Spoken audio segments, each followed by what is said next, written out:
Yeah, let's get this started in five, four, three, two. Yo, good morning. Welcome to an episode of Teams I Got Beef With. Brought to you by Steer the Ship and Steer the Ship Podcasters. I'll be your boy Johnny, if you don't know me and all that. Hey, do me a favor. While you're here, don't forget to like and subscribe to us on this YouTube page, you know what I'm saying? Or don't forget to like and listen to us on any listening platform you might be able to listen to podcasts. Excuse me for having that little brain fart this morning. I just woke up and everything. So, anyways, week 7 is in the bag, and I got a couple, which is pretty much two teams that I pretty much, had my money on, and they didn't come through and whatnot. But we're not going to get on them teams right now. I will let you know who those teams is. The first team obviously is the Atlanta Falcons, and then the second team was very disappointing with me. I don't know why I selected them, and if you knew me personally, you will also tell me why would you select them. That had to be the Miami Dolphins, whatnot. You know what I'm saying? But besides that, I was supposed to do a show last week, and I really didn't do a show last week because I was too busy paying attention to the No Kings protests that was going on across America and everything, and made me start thinking about actually creating a new segment or a new show to where I could talk about more things that are more concerning to the American people besides NFL Weekly. You know what I'm saying? We have a lot of other shit that's going on, and I know I do the NFL thing just because it's entertainment purposes only. And besides that being entertainment purposes only, I'm gonna have to put a disclaimer on Hunt for a Perfect Parlay. That's another show that I do. I do that show pretty much. I want to try to do that show on Thursdays and Fridays if I have the time. I need to really start doing it. But the only reason why I be iffy on doing on the Hunt for the Perfect Parlay episodes is because of injuries. Injuries, you really don't know what's going to happen to a team until like maybe maybe Friday or Saturday. Injury reports happen all the like throughout the whole week, so everything changes the dynamic of a certain game because a player is not able to perform that game. So I don't really like doing Hunt for the Perfect Parlay. I might just do that here and there, but definitely teams that I got beef with, I am doing that on a weekly basis, Tuesday mornings and everything. And yeah, so let's get it started though. Besides getting into the teams, we're just gonna recap on the games that happened Monday and Saturday. I mean Monday and Sunday, and it's gonna kind of like fluctuate into what I want to go into. So we're gonna just start with this. Being that I live in Houston, Texas, we're gonna do this. The Houston Texans versus the Seattle Seahawks last night. I think the score was, give me a second, guys. Let me just go look at the score. I think it was 27-19. Let me go just look that shit back up there. Yeah, it was 19-27. Seahawks win. The Seahawks dominated the game from beginning to end. And the tale of the tale was a good defense versus a good offense, and what Houston can do to keep up with that said offense, which is the Seattle Seahawks. I mean, Seattle is Seattle. And people was asking me about this game, like, man, who you think is gonna win? Like what you know about? Well, some of the people who really don't really pay attention to football like that, like in depth, asked me what they thought about the Seahawks versus the Houston Texans, and I pretty much told them like, hey, it's gonna be like Tampa Bay Part 2. Pretty much it's Tampa Bay Part 2 with the Houston Texans.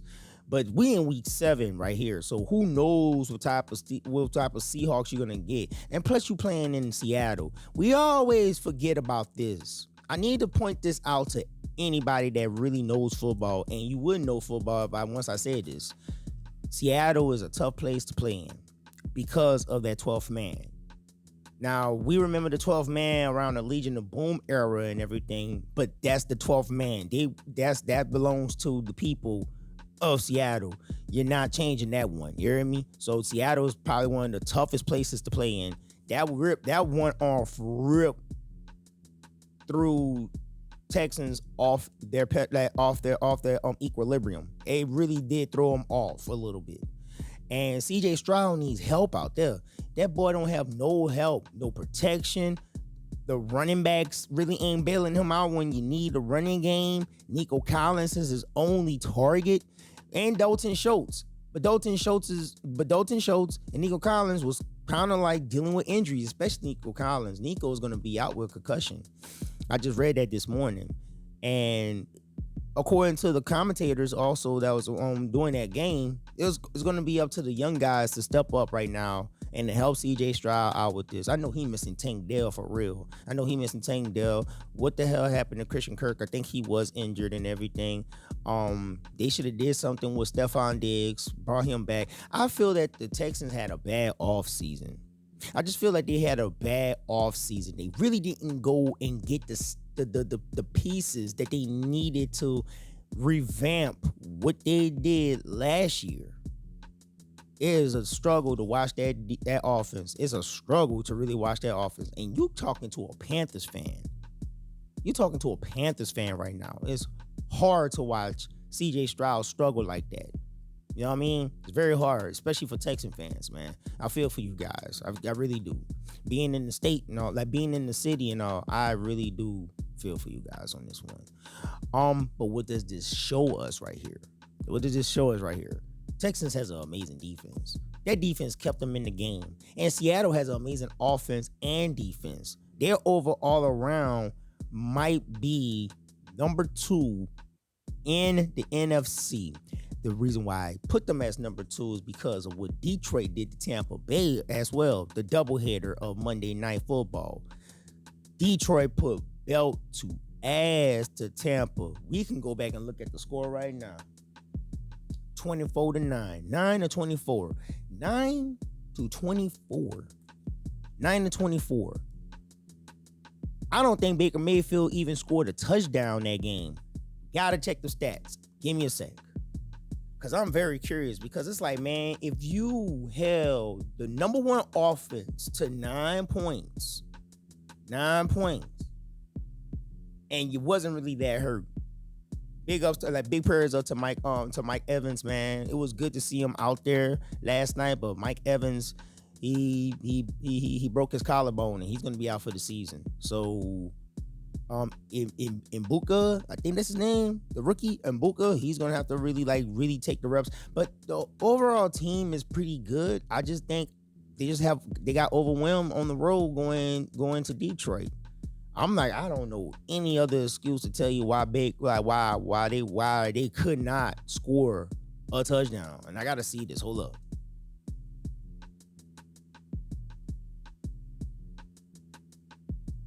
Yeah. One touchdown. And it was scored in the third, and it was a missed field goal. So that's why the score looked like 9-27.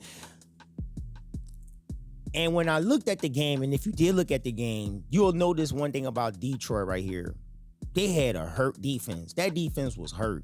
And yet they were doing a thing against Tampa Bay and whatnot. This also will lead me to this. We have to start paying attention to coaching. Because the one thing in this league right now that's really plaguing it is injuries. Injuries all over the place. People just getting hurt left and right. Pretty much it's like whoever can keep their team healthy going through the season is going to be the team to win the season. That's what you think. But right now, you see coaches like Dan Campbell, Kyle Shanahan, and stuff like and whatnots making it work with the little that they have. It's now players' ability, I guess, is not going to be an excuse anymore. You know what I'm saying? It's going to be coaching, because now it's pretty much next man up and whatnot. You know. So, and then that leads me right there to the Sunday game right there, Atlanta versus San Francisco. I'm sorry, I doubt in the coaching staff of San Francisco. They just know how to win games. I think that's the most important thing. It's not about being flashy. It's about winning, right? And that's Atlanta right there. Atlanta had more flash and flair than execution, because Atlanta looks the part. They look like they could beat San Francisco, but they didn't do it. They couldn't beat San Francisco because San Francisco held the fort down with great coaching. They're pretty much out of their superstars. You know what I'm saying? They're out of their superstars, especially on defense when you just lost Fred Warner. Prayers up to Fred Warner. But like, you have to give it up to coaching. You have to give it up to coaching. And yeah, San Francisco is looking like that team where it's like, man, this is a rugged, gritty team right here. But like, now but we're gonna stay on the topic of coaching, because now I want to transition over to Miami with the bullshit that's going on with Miami, as they got themselves just fucking steamrolled by the Cleveland Browns.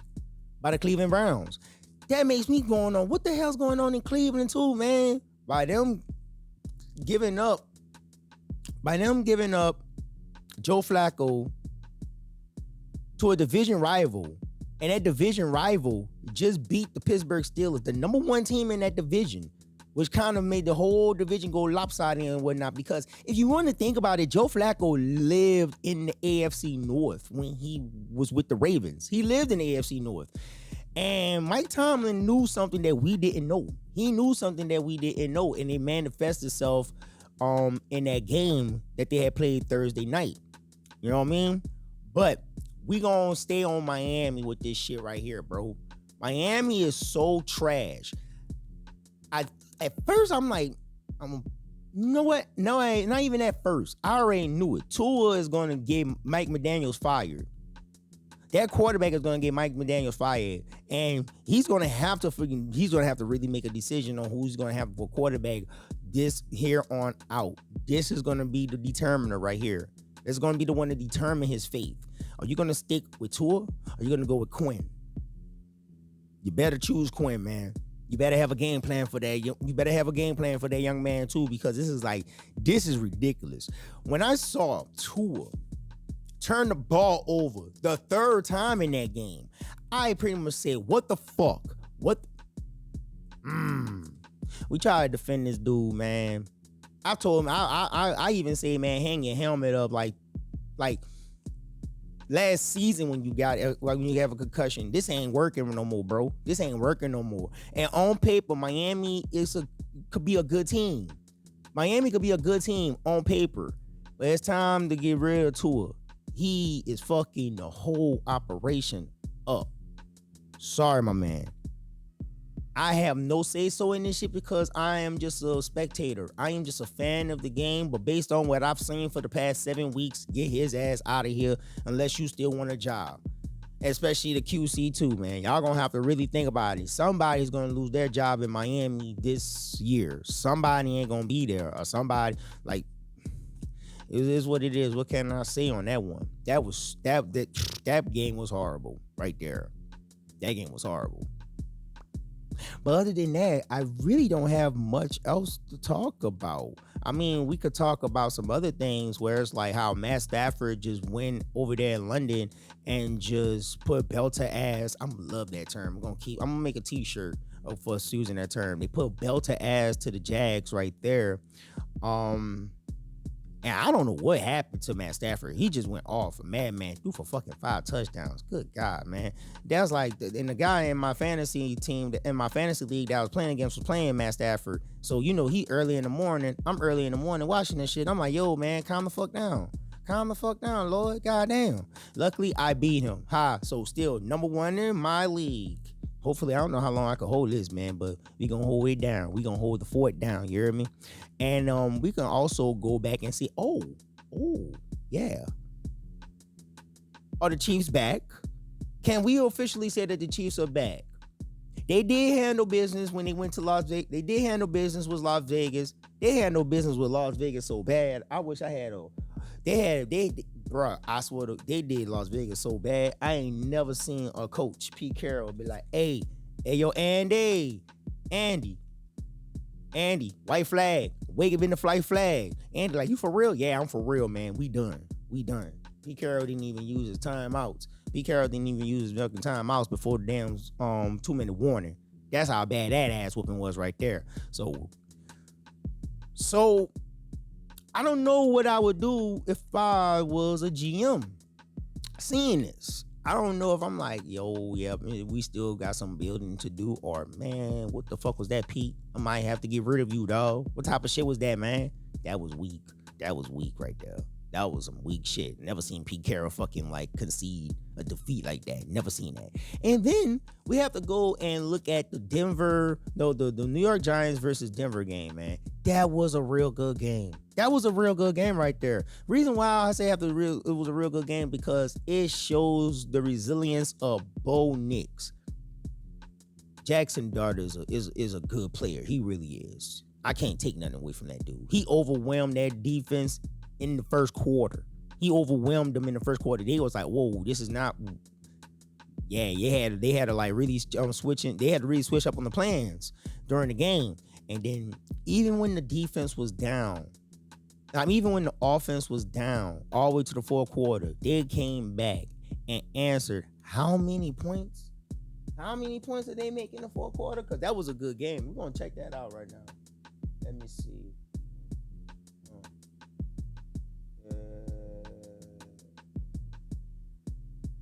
That's crazy. 33 points scored in the fourth quarter. 33 points scored in the fourth quarter. Wow. Jackson Dart, you're good, but Bo Nix, that's a bad man right there. That's a bad man right there. And you cannot say he ain't no bad man right there. 33 fucking points in one quarter? When the last time that happened? It took Tom Brady a half to do that. Super Bowl, Atlanta. I already know. But anyways, I ain't gonna go back on that one. That was a real good game though. But then again, who can you blame in this game for New York losing this game? Can you blame the conservative coaching? Can you blame the kicker? There's a lot of things that goes up in here, but there's a lot of lessons that could be learned. There could be more lessons learned than blames put on. So that was a entertaining game, but goddamn boy, Bo Nix is Bo Nix is a bad man right now. And I guess the last game that I'll talk about will be the Chargers versus Indianapolis. Indianapolis is number one in that division right now. Sorry, Houston. Indianapolis is number one. Jacksonville is number two. Houston is number three. Houston is not beating Jackson. Now, it's not beating the Colts. Period. I don't care how good your defense is. I don't care how good your defense is. If your offense cannot keep up with an offense like the Colts, you ain't doing nothing. The Colts was going head to head. The Colts was going head to head with the Chargers.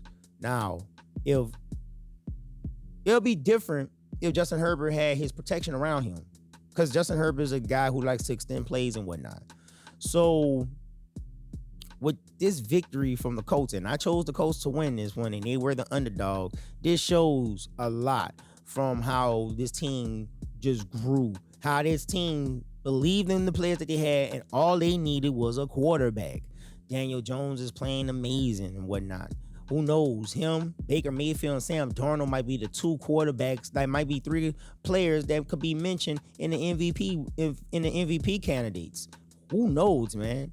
But anyways, I gotta get up out of here. I just did my show.